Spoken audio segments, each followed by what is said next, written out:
ಜಗಳೂರು ತಾಲೂಕು, ದಾವಣಗೆರೆ ಜಿಲ್ಲೆ. ತರಗತಿ 9, ವಿಷಯ ಸಮಾಜ ವಿಜ್ಞಾನ.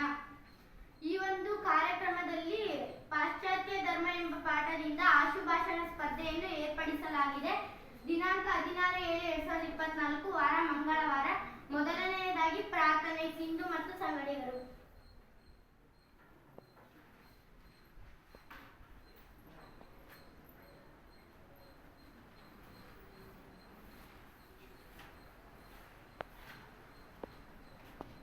ಏಕದಂತ ಕರುಣಾಭರಣ ಪಾಲಿಸೋ ಗಣನಾಯಕ, ಏಕದಂತ ಕರುಣಾಭರಣ ಪಾಲಿಸೋ ಗಣನಾಯಕ, ಹೋಮಹಂತ ಶೋಕಹಂತ, ಹೋಮಹಂತ ಶೋಕಹಂತ ಪಾಲಿಸೋ ಶುಭದಾಯಕ, ಏಕದಂತ ಕರುಣಾಭರಣ ಪಾಲಿಸೋ ಗಣನಾಯಕ, ಹೇ ಶಿವನಂದನ ಭವಾನಿ ನಂದನ ಹೇ ರಂಭಾ ವಿನಾಯಕ, ಓಂ ಗಣೇಶ ಶ್ರೀ ಗಣೇಶ ಜಯ ಜಯ ಗಣನಾಯಕ, ಹೇ ಶಿವನಂದನ ಭವಾನಿ ನಂದನ ಹೇ ರಂಭಾ ವಿನಾಯಕ, ಓಂ ಗಣೇಶ ಶ್ರೀ ಗಣೇಶ ಜಯ ಜಯ ಗಣನಾಯಕ, ಏಕದಂತ ಕರುಣಾಭರಣ ಪಾಲಿಸೋ ಗಣನಾಯಕ, ಏಕದಂತ ಕರುಣಾಭರಣ ಪಾಲಿಸೋ ಗಣನಾಯಕ, ಹೇ ಶಿವನಂದನ ಭವಾನಿ ನಂದನ ಹೇ ರಂಭಾ ವಿನಾಯಕ, ಓಂ ಗಣೇಶ ಶ್ರೀ ಗಣೇಶ ಜಯ ಜಯ ಗಣನಾಯಕ, ಹೇ ಶಿವನಂದನ ಭವಾನಿ ನಂದನ ಹೇ ರಂಭಾ ವಿನಾಯಕ, ಓಂ ಗಣೇಶ ಶ್ರೀ ಗಣೇಶ ಜಯ ಜಯ ಗಣನಾಯಕ, ಏಕದಂತ ಕರುಣಾಭರಣ ಪಾಲಿಸೋ ಗಣನಾಯಕ, ಏಕದಂತ ಕರುಣಾಭರಣ ಪಾಲಿಸೋ ಗಣನಾಯಕ. ಈ ಒಂದು ಕಾರ್ಯಕ್ರಮದಲ್ಲಿ ಮೊದಲನೆಯದಾಗಿ ಗಣೇಶನನ್ನು ನೆನಹು ತಂದ ನಮ್ಮ ವಿದ್ಯಾರ್ಥಿನಿಯರಿಗೆ ಧನ್ಯವಾದಗಳು. ಮೊದಲಿಗೆ ಸ್ಪರ್ಧೆಗಳಿಗೆ ಸೇರಿರ್ತಕ್ಕಂಥ ವಿದ್ಯಾರ್ಥಿನಿಯರಿಗೆ ಈ ಕಾರ್ಯಕ್ರಮಕ್ಕೆ ಸ್ವಾಗತ ಕೋರುತ್ತೇನೆ. ಸ್ಪರ್ಧಾಳುಗಳಿಗೆ ಕೆಲವೊಂದು ಸೂಚನೆಗಳನ್ನು ನೀಡುತ್ತೇನೆ. ಬಾಕ್ಸ್ನಲ್ಲಿ ಹಾಕಿರುವ ಒಬ್ಬೊಬ್ಬರಾಗಿ ಆಗಿ ಬಂದು ಒಂದೊಂದು ಚೀಟಿಯನ್ನು ತೆಗೆದುಕೊಂಡು ತಮಗೆ ಬಂದಿರತಕ್ಕಂಥ ವಿಷಯದ ಬಗ್ಗೆ ಮಾತನಾಡಲು ಕೋರುತ್ತೇನೆ.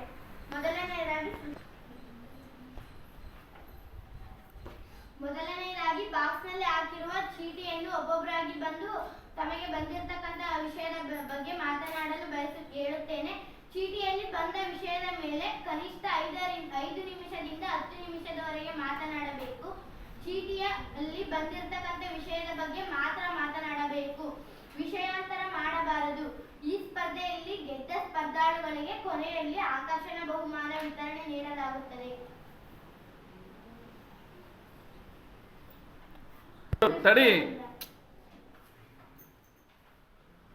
ಮೊದಲನೆಯದಾಗಿ ಸೃಷ್ಟಿಯವರಿಂದ.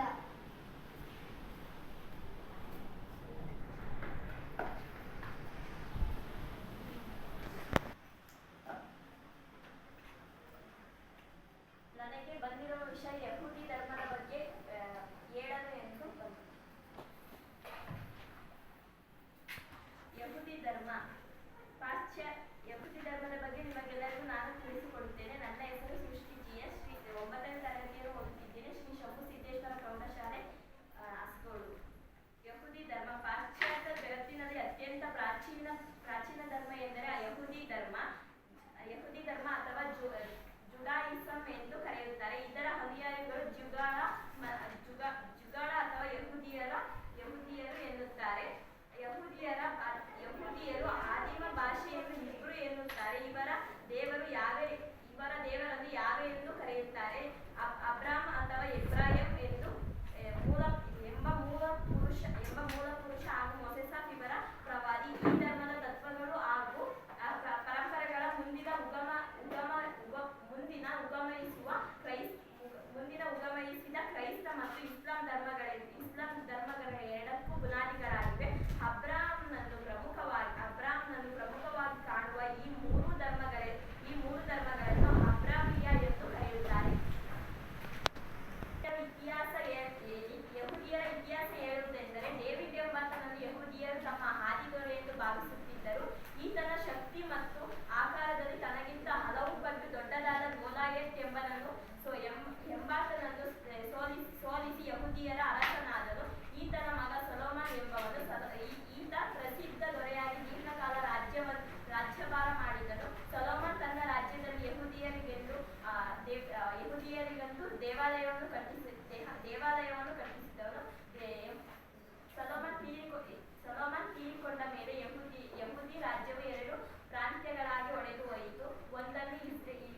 ಇವುಗಳಲ್ಲಿ ಒಂದನ್ನು ಇಸ್ರೇಲ್ ಎಂದು ಕರೆದರು, ಇನ್ನೊಂದನ್ನು ಜೂಡ ಎಂದು ಕರೆಯಲಾಯಿತು. ಇಸ್ರೇಲ್ ಹಾಗೂ ಜೂಡ ಪ್ರಾಂತ್ಯಗಳು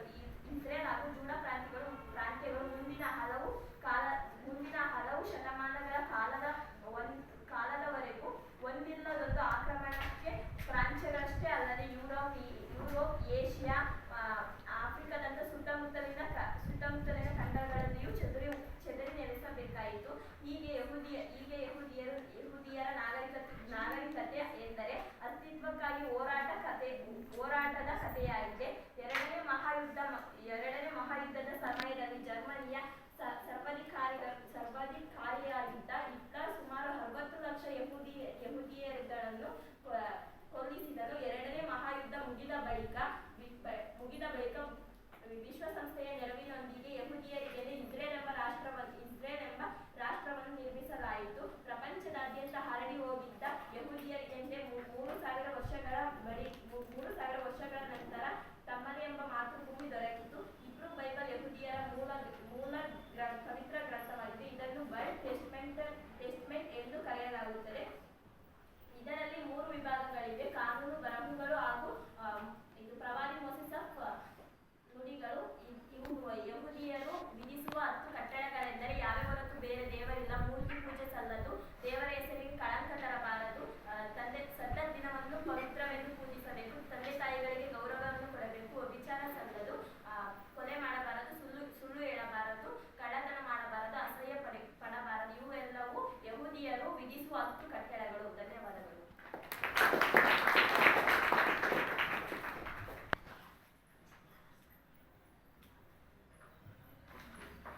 ಯಹೂದಿ ಧರ್ಮದ ಬಗ್ಗೆ.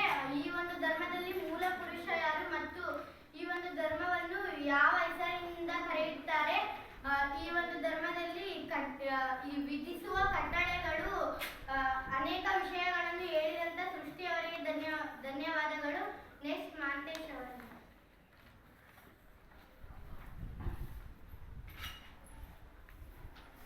ನನಗೆ ಬಂದಿರೋ ವಿಷಯ ಪಾರ್ಸಿ ಧರ್ಮ. ಮೊದಲಿಗೆ ಎಲ್ಲರಿಗೂ ನಮಸ್ಕಾರ. ನನ್ನ ಹೆಸರು ಮಹಾಂತೇಶ್. ನಾನು 9ನೇ ತರಗತಿಯಲ್ಲಿ ಓದುತ್ತಿದ್ದೇನೆ. ಶ್ರೀ ಶಂಭು ಸಿದ್ದೇಶ್ವರ ಪ್ರೌಢಶಾಲೆ, ಅಸಗೋಡು. ಇವತ್ತು ನಾನು ಪಾರ್ಸಿ ಧರ್ಮದ ಬಗ್ಗೆ ನಿಮಗೆಲ್ಲ ತಿಳಿಸಿಕೊಡುತ್ತಿದ್ದೇನೆ. ಪಾರ್ಸಿ ಧರ್ಮವು ಶೇಷ ಇರಾನ್ನಲ್ಲಿ ಪ್ರಾರಂಭವಾದರೂ ವಿಶ್ವದ ಬೇರೆ ಯಾವುದೇ ಭಾಗಕ್ಕಿಂತ ಭಾರತದಲ್ಲಿ ಅತಿ ಹೆಚ್ಚು ಪಾರ್ಸಿ ಜನಾಂಗದವರು ನೆಲೆಸಿದ್ದಾರೆ. ಪಾರ್ಸಿ ಧರ್ಮವನ್ನು ಸ್ಥಾಪಿಸಿದವನು ಸಾಮಾನ್ಯ ಶಕ ಪೂರ್ವ 6ನೇ ಶತಮಾನದಿಂದ ಜತಾರುಷ್ಟ್ರ. ಈತನು ಇರಾನಿನ ಒಬ್ಬ ಪ್ರವಾದಿ ಹಾಗೂ ಧಾರ್ಮಿಕ ಸುಧಾರಕ. ಈ ಧರ್ಮವನ್ನು ಜೊರಾಸ್ಟ್ರಿಯನ್ ಎಂದು ಕರೆಯುತ್ತಾರೆ. ಅಹೂರ್ ಮಜ್ದ ಇವರ ದೈವ. ಉಪವಾಸ, ಬ್ರಹ್ಮಚಾರ್ಯ ಹಾಗೂ ನೈರ್ಮಲ್ಯತೆ ಇವರ ಆಚರಣೆಗಳು. ಪಾರ್ಸಿ ಧರ್ಮ ಗ್ರಂಥವಾದ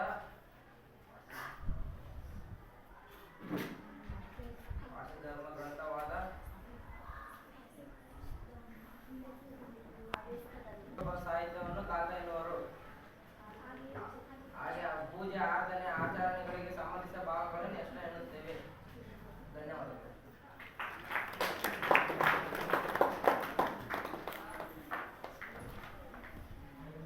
ಈ ಒಂದು ಧರ್ಮವನ್ನು ಯಾವ ಹೆಸರಿನಲ್ಲಿ ಕರೆಯುತ್ತೇವೆ ಮತ್ತು ಈ ಒಂದು ಧರ್ಮದಲ್ಲಿ ನೀತಿ ನಿಯಮಗಳನ್ನು ಹೇಗೆ ಪಾಲಿಸಬೇಕು ಎಂದು ಹೇಳಿದಂತ ಮಾಂತೇಶ್ ಅವರಿಗೆ ಧನ್ಯವಾದಗಳು. ನೆಕ್ಸ್ಟ್ ಕವಿತಾ ಅವರಿಂದ.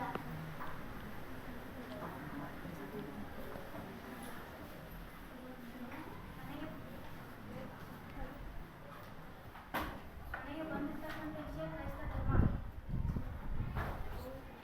ನಾನು ನಿಮಗೆ ಈಗ ಕ್ರೈಸ್ತ ಧರ್ಮದ ಬಗ್ಗೆ ತಿಳಿಸಿಕೊಡುತ್ತೇನೆ. ಕ್ರೈಸ್ತ ಧರ್ಮದ ಬಗ್ಗೆ ತಿಳಿಸಿಕೊಡುತ್ತೇನೆ. ಮೊದಲನೇದಾಗಿ ನನ್ನ ಹೆಸರು ಕವಿತಾ KS. ನಾನು 9ನೇ ತರಗತಿಯಲ್ಲಿ ಓದುತ್ತಿದ್ದೇನೆ. ಮೊದಲನೇದಾಗಿ ಕ್ರೈಸ್ತ ಧರ್ಮಕ್ಕೆ ಇನ್ನೊಂದು ಹೆಸರೆಂದರೆ ಕ್ರಿಸ್ಟಿಯಾನಿಟಿ. ಅದಾದ ನಂತರ ಕ್ರೈಸ್ತ ಧರ್ಮದ ಚಿಹ್ನೆ ಎಂದರೆ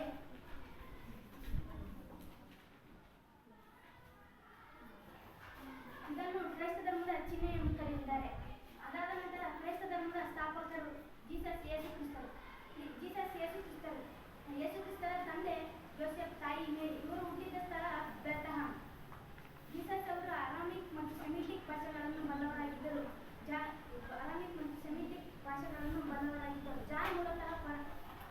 ಜಾನ್ ಮೂಲತಃ ಪ್ರವರ್ತಕರಾಗಿದ್ದರು. ಅವರ ಬಳಿ ಬರುವ ವ್ಯಕ್ತಿಗಳಿಗೆ ದೀಕ್ಷೆ ಮಾಡುವುದರ ಮೂಲಕ ದೀಕ್ಷಾ ಸ್ಥಾನ ನೀಡುತ್ತಿದ್ದರು. ಜೀಸಸ್ ಅವರು ಜಾನ್ನ ದೀಕ್ಷಾ ಸ್ಥಾನಕ್ಕೆ ಒಳಗಾದರು. ಆಗ ಜಾನ್ ಅವರು ಜೀಸಸ್ ಅವರನ್ನು ಮಸೀಹ ಅಥವಾ ಮಹಾರಕ್ಷಕ ಎಂದು ಉದ್ಘೋಷಿಸಿದರು. ಆಗ ಅವರಿಗೆ 30 ವರ್ಷ. ಜೀಸಸ್ ಅವರಿಗೆ 12 ಜನ ಶಿಷ್ಯರನ್ನು ಅಪೋಲಿನ್ಸ್ ಎಂದು ಕರೆಯಲಾಗಿತ್ತು. ಪೀಟರ್ ಅವರ ಮೊದಲ ಅನುಯಾಯಿಯಾಗಿದ್ದರು. ಈ ಎಲ್ಲ ಕಾರಣಗಳಿಂದ ಜೀಸಸ್ ಅವರು ಜೆರುಸಲೇಮ್ಗೆ ಭೇಟಿ ನೀಡಿದಾಗ ಯಹೂದಿಯವರು ಅವರನ್ನು ಬಂಧಿಸಿ ರೋಮ್ನ ರಾಜ್ಯಪಾಲರ ವಶಕ್ಕೆ ಒಪ್ಪಿಸಿದರು. ಆಗ ರೋಮ್ನ ರಾಜ್ಯಪಾಲರು ಶಿಲುಬೆಗೇರಿಸುವ ಮರಣದಂಡನೆಯನ್ನು ಹೊಂದಿಸಿದರು. ಆಗ ರೋಮ್ನ ಸೈನಿಕರು ಗೋಲ್ಗೊಥಾ ಎಂಬ ಬೆಟ್ಟದ ಮೇಲೆ ಶಿಲುಬೆಗೇರಿಸಿದರು. ಯಾವ ಬೆಟ್ಟದ ಮೇಲೆ ಎಂದರೆ ಗೋಲ್ಗೊಥಾ ಎಂಬ ಬೆಟ್ಟದ ಮೇಲೆ. ಇದನ್ನು ಎಲ್ಲ ತಿಳ್ಕೋಬೇಕೆಂದು ವಿನಂತಿಸುತ್ತಿದ್ದೇನೆ. ಕ್ರೈಸ್ತ ಧರ್ಮದ ಬೋಧನೆಗಳನ್ನು ನೋಡುತ್ತಾ ಹೋಗೋಣ. ದೇವರು ಒಬ್ಬನೇ. ದಯಮಾನವನಾದ ದೇವರು ಸರ್ವಜೀವರಾಶಿಗಳಿಗೂ ತಂದೆ. ಪ್ರತಿಯೊಬ್ಬರಲ್ಲೂ ಸಹೋದರತ್ವ ಭಾವನೆ ಇರಬೇಕು. ನಾವು ಕಷ್ಟದಲ್ಲಿರುವವರನ್ನು ಪ್ರೀತಿಸಿದರೆ ದೇವರನ್ನು ಪ್ರೀತಿಸಿದಂತೆ. ಪರದಿಂದ ಯಾವುದನ್ನು ಬಯಸದೆ ನಾವು ಅವರ ಸೇವೆಗಳನ್ನು ಮಾಡಬೇಕು. ಮಾನವನ ಸೇವೆ ದೇವರ ಸೇವೆಗೆ ಸಮನಾಗಿರುತ್ತದೆ. ನಿನ್ನ ಶತ್ರುಗಳನ್ನು ಪ್ರೀತಿಸು, ನಿನಗೆ ಕೆಟ್ಟದ್ದನ್ನು ಬಯಸುವವರಿಗೆ ನೀನು ಒಳ್ಳೆಯದನ್ನು ಬಯಸು. ಹೀಗೆ ಅವರ ಬೋಧನೆಗಳು ಪ್ರೀತಿ, ಸೇವೆ ಮತ್ತು ಭ್ರಾತೃತ್ವದಂತಹ ಉತ್ಕೃಷ್ಟ ವಿಚಾರಣೆಗಳನ್ನು ಹೊಂದಿದ್ದರು. ಇದಾದ ನಂತರ ಕ್ರೈಸ್ತ ಧರ್ಮದ ಪ್ರಚಾರ ನೋಡೋಣ. ಯೇಸುಕ್ರಿಸ್ತರನ್ನು ಶಿಲುಬೆಗೇರಿಸಿದ ನಂತರ ಅವರ ಅನುಯಾಯಿಗಳಿಗೆ ಕಿರುಕುಳ ನೀಡಲಾಯಿತು. ಅದರಲ್ಲಿ ಕೆಲವೊಬ್ಬರನ್ನು ಶಿಲುಬೆಗೇರಿಸಲು ಆಯಿತು. ಚಕ್ರವರ್ತಿಯಾದ ಕಾನ್ಸ್ಟಂಟೈನ್ ಆಳ್ವಿಕೆಯ ಅವಧಿಯಲ್ಲಿ ಕ್ರೈಸ್ತ ಧರ್ಮವು ರೋಮ್ನ ರಾಜ್ಯ ಧರ್ಮವಾಗಿತ್ತು. ಈ ಧರ್ಮವು ಯುರೋಪಿಯನ್ನೆಲ್ಲ ಹರಡಿತು. ಹಿಂದೂ ಚರ್ಚ್ಗಳು ಪ್ರಪಂಚದಾದ್ಯಂತ ಹೆಚ್ಚು ತುಂಬಲಾಯಿತು. ಜನರ ಸದಸ್ಯತ್ವವನ್ನು ಪಡೆದಿದೆ. ಕ್ರೈಸ್ತ ಧರ್ಮದ ಪವಿತ್ರ ಗ್ರಂಥವೆಂದರೆ ಬೈಬಲ್. ಇಷ್ಟು ಹೇಳಲು ಅವಕಾಶ ಮಾಡಿಕೊಟ್ಟಂತ ತಮ್ಮೆಲ್ಲರಿಗೂ ವಂದಿಸುತ್ತಾ ನನ್ನ ಎರಡು ಮಾತುಗಳನ್ನು ಮುಗಿಸುತ್ತೇನೆ. ವಂದನೆಗಳು.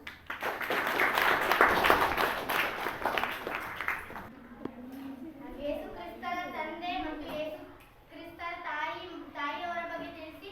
ಯೇಸು ಕ್ರಿಸ್ತರನ್ನು ಗೋಲ್ಗೊಥಾ ಎಂಬ ಬೆಟ್ಟದಲ್ಲಿ ಶಿಲುಬೆಗೇರಿಸಿದರು ಮತ್ತು ಯೇಸು ಕ್ರಿಸ್ತರ ಬೋಧನೆಗಳನ್ನು ವಿವರಿಸುತ್ತಾ ತಮ್ಮೆಲ್ಲರಿಗೂ ಯೇಸು ಕ್ರಿಸ್ತ ಎಂಬ ಧರ್ಮದ ಬಗ್ಗೆ ವಿವರವಾಗಿ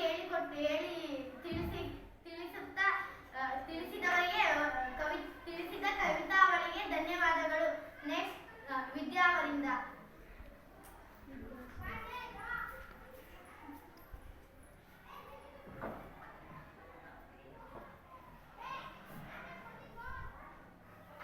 ಎಲ್ಲರಿಗೂ ಬೆಳಗಿನ ಶುಭೋದಯ. ನನಗೆ ಬಂದಿರುವ ವಿಷಯ ಇಸ್ಲಾಂ ಧರ್ಮ. ಇವತ್ತು ನಾನು ನಿಮಗೆ ಇಸ್ಲಾಂ ಧರ್ಮದ ಬಗ್ಗೆ ಹೇಳ್ಕೊಡ್ತೀನಿ. ಎಲ್ಲರಿಗೂ ಬೆಳಗಿನ ಶುಭೋದಯ. ನನಗೆ ಬಂದಿರುವ ವಿಷಯ ಇಸ್ಲಾಂ ಧರ್ಮ. ನಿಮ್ಮೆಲ್ಲರಿಗೂ ಇವತ್ತು ಇಸ್ಲಾಂ ಧರ್ಮದ ಬಗ್ಗೆ ತಿಳಿಸ್ಕೊಡ್ತೀನಿ. ನನ್ನ ಹೆಸರು ವಿದ್ಯಾಶ್ರೀ. ನಾನು 9ನೇ ತರಗತಿಯಲ್ಲಿ ಓದುತ್ತಿದ್ದೇನೆ. ನಮ್ಮ ಶಾಲೆಯ ಹೆಸರು ಶ್ರೀ ಶಂಭು ಸಿದ್ದೇಶ್ವರ ಪ್ರೌಢಶಾಲಾ ಅಸಗೋಡು.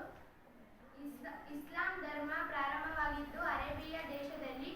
ಇದು ಪಶ್ಚಿಮ ಮತ್ತು ಏಷ್ಯಾದ ಪರ್ಯಾಯ ದ್ವೀಪವಾಗಿದೆ. ಈ ಪ್ರದೇಶ ಮರುಭೂಮಿಯಾಗಿದ್ದು ವ್ಯವಸಾಯಕ್ಕೆ ಯೋಗ್ಯವಾಗಿರುವುದಿಲ್ಲ. ಇದರಿಂದಾಗಿ ಅಲ್ಲಿ ಅಬ್ಬರರು ವಲಸೆಗಾರರಾಗಿ ಎಲ್ಲಿ ಫಲವತ್ತಾದ ಭೂಮಿ ಮತ್ತು ನೀರು ದೊರಕುತ್ತಿತ್ತೋ ಅಲ್ಲಿ ಅವರು ನೆಲೆಸಿದ್ರು. ಈ ರೀತಿ ನೆಲೆಸಿದ ಪ್ರದೇಶಗಳೇ ಮೆಕ್ಕಾ ಮತ್ತು ಮದೀನಾಗಳು. ಪ್ರವಾದಿ ಮುಹಮ್ಮದ್ ಪೈಗಂಬರರು ಇಸ್ಲಾಂ ಧರ್ಮದ ಪ್ರವರ್ತಕರಾಗಿದ್ದರು. ಇವರು 570ರಲ್ಲಿ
ಪ್ರಾರ್ಥನಾ ಸ್ಥಳ ಮೆಕ್ಕಾದ ಬಳಿ ಹೀರಾ ಎನ್ನುವ ಬೆಟ್ಟದ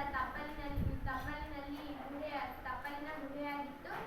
ಹೀಗೆ ಒಮ್ಮೆ ಅಲ್ಲಿ ಧ್ಯಾನಾಸಕ್ತರಾಗಿದ್ದಾಗ ಇವರು ದೇವದೂತನ ಧ್ವನಿ ಆಲಿಸಿದರು. ಆ ದೇವದೂತರು ಮುಹಮ್ಮದರನ್ನು ನೀನು ಅಲ್ಲಾಹನ ಪ್ರವಾದಿ ಎಂದೇ ಉದ್ಗರಿಸಿದರು. ಮುಂದೆ ತಾನು ಅಲ್ಲಾಹನ ಪ್ರವಾದಿ ಎಂದು ತಮ್ಮ ಕುಟುಂಬ ಮತ್ತು ಬಂಧು ಬಳಗ ಹಾಗೂ ಸ್ನೇಹಿತರ ವರ್ಗಕ್ಕೆ ಅವರು ಮನಗಾಣಿಸಿದರು. ಇವರು ತಮ್ಮನ್ನು ತಾವು ದೇವರೆಂದು ಎಂದು ಕರೆದುಕೊಳ್ಳಲಿಲ್ಲ. ತಾವು ಕೇವಲ ಅಲ್ಲಾಹನ ಪ್ರವಾದಿ ಎಂದೇ ಪರಿಗಣಿಸಿದರು ಹಾಗೂ ತಾವು ಆಲಿಸಿದ ದೈವ ಸತ್ಯವನ್ನು ಅಭಿವ್ಯಕ್ತಿಸಿದರು. ಅವರ ಶಿಷ್ಯರು ಈ ನುಡಿಗಳನ್ನು ಸಂಗ್ರಹಿಸಿಟ್ರು. ಇದೇ ಇಸ್ಲಾಂ ಧರ್ಮದ ಪವಿತ್ರ ಗ್ರಂಥ ಕುರಾನ್.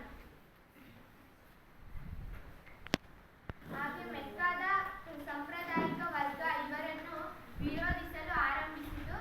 ಈ ಕಾರಣದಿಂದ ಮುಂದೆ ಪೈಗಂಬರರಿಗೆ ಮೆಕ್ಕಾದಲ್ಲಿ ಬೋಧಿಸಲು ಸಾಧ್ಯವಾಗಲಿಲ್ಲ. 622ರಲ್ಲಿ ಮೆಕ್ಕಾದಿಂದ ಮದೀನಾದ ಕಡೆ ಪಯಣಿಸಿದರು. ಈ ಪಯಣವು ಹಿಜಿರಾ ಶಕ ಎಂಬ ಹೆಸರಿನಿಂದ ಇತಿಹಾಸದಲ್ಲಿ ಪ್ರಸಿದ್ಧವಾಗಿದೆ. ಸ್ವಲ್ಪ ಕಾಲ ಮದೀನಾದಲ್ಲಿ ನೆಲೆಯೂರಿದರು. ಅಲ್ಲಿ ಅರೇಬಿಯಾದ ಅನೇಕ ಬುಡಕಟ್ಟುಗಳನ್ನು ಒಂದುಗೂಡಿಸಿದರು. ಇದರ ಮೂಲಕ ಅವರ ಬಲ ಇಮ್ಮಡಿಗೊಂಡಿತು. ಪುನಃ ಮೆಕ್ಕಾಕ್ಕೆ ತಮ್ಮ ಅನುಯಾಯಿಗಳೊಂದಿಗೆ ಬಂದು ನೆಲೆಸಿದರು. ನಂತರ ಅಲ್ಲಿಯೇ 632ರಲ್ಲಿ ಕೊನೆಗಾಣಿಸಿದರು. ಇವರ ಇಸ್ಲಾಂ ಧರ್ಮದ ಬೋಧನೆಗಳೆಂದರೆ ದೇವರು ಒಬ್ಬನೇ, ಆತನೇ ಅಲ್ಲಾಹನನ್ನು ಹೋಲಿಸಿಕೊಳ್ಳಲು ಸರಳ ಪ್ರಾರ್ಥನೆಯೊಂದು ಸಾಕು. ಮತ್ತೆ ಎರಡನೇದಾಗಿ ಪ್ರಾಮಾಣಿಕತೆ ಮತ್ತು ನೀತಿಯುತ ಜೀವನ ನಡೆಸಬೇಕು. ದುಶ್ಚಟಗಳಿಂದ ದೂರವಿರಬೇಕು. ಮೂರನೆಯದಾಗಿ ದೀನ ದುರ್ಬಲರ ಬಗ್ಗೆ ಕರುಣೆ, ಸ್ತ್ರೀಯರ ಬಗ್ಗೆ ಗೌರವವಿರಬೇಕು. ಮತ್ತೆ ಇಸ್ಲಾಂ ಧರ್ಮದ ಆಚರಣೆಗಳು ಕಲಿಮಾ, ನಮಾಜ್, ರೋಜ್, ಜಕಾತ್, ಹಜ್. ಈ 5 ಇಸ್ಲಾಂ ಧರ್ಮದ 5 ಪ್ರಮುಖ ಆಚರಣೆಗಳು. ಕಲೀಮ್ ಅಂದ್ರೆ ಅಲ್ಲಾಹನಲ್ಲಿ ಮಾತ್ರ ನಂಬಿಕೆ, ಮಹಮ್ಮದರು ಅವರ ಪ್ರವಾದಿಗಳು. ನಮಾಜ್ ಅಂದ್ರೆ ಪ್ರತಿದಿನ 5 ಬಾರಿ ಅಲ್ಲಾಹನಿಗೆ ಪ್ರಾರ್ಥನೆ ಸಲ್ಲಿಸಬೇಕು. ರೋಜ್ ಅಂದ್ರೆ ರಂಜಾನ್ ತಿಂಗಳಲ್ಲಿ ಉಪವಾಸ. ಜಕಾತ್ ಅಂದ್ರೆ ಆದಾಯದಲ್ಲಿ ನಿಗದಿಪಡಿಸಿದ ಭಾಗವನ್ನು ಬಡವರಿಗೆ ದಾನ ನೀಡಬೇಕು. ಹಾಜ್ ಅಂದ್ರೆ ಜೀವನದಲ್ಲಿ 1 ಬಾರಿ ಮೆಕ್ಕಾ ಯಾತ್ರೆ ಕೈಗೊಳ್ಳಬೇಕು. ಇಷ್ಟು ಇಸ್ಲಾಂ ಧರ್ಮದ ಆಚರಣೆಗಳು. ಇಷ್ಟು ಮಾತನಾಡಲು ಅವಕಾಶ ಮಾಡಿಕೊಟ್ಟ ನಿಮ್ಮೆಲ್ಲರಿಗೂ ಧನ್ಯವಾದಗಳು. ಇಸ್ಲಾಂ ಧರ್ಮದಲ್ಲಿ ಮುಹಮ್ಮದ್ ಪೈಗಂಬರರ ತಂದೆ ತಾಯಿ ಮರಣ ಹೊಂದಿದರು ಮತ್ತು ತಂದೆ ತಾಯಿ ಮರಣ ಹೊಂದಿದ ನಂತರ ಅವರು ತಮ್ಮ ಚಿಕ್ಕಪ್ಪನ ಆರೈಕೆಯಲ್ಲಿ ಬೆಳೆದರು. ಮತ್ತು ಈ ಒಂದು ಧರ್ಮದ ಪವಿತ್ರ ಗ್ರಂಥ ಯಾವುದು? ಈ ಒಂದು ಧರ್ಮದ ಬೋಧನೆಗಳು, ಆಚರಣೆಗಳನ್ನು ತಿಳಿಸಿಕೊಡ್ತಕ್ಕಂಥ ವಿದ್ಯಾ ಅವರಿಗೆ ಧನ್ಯವಾದಗಳು.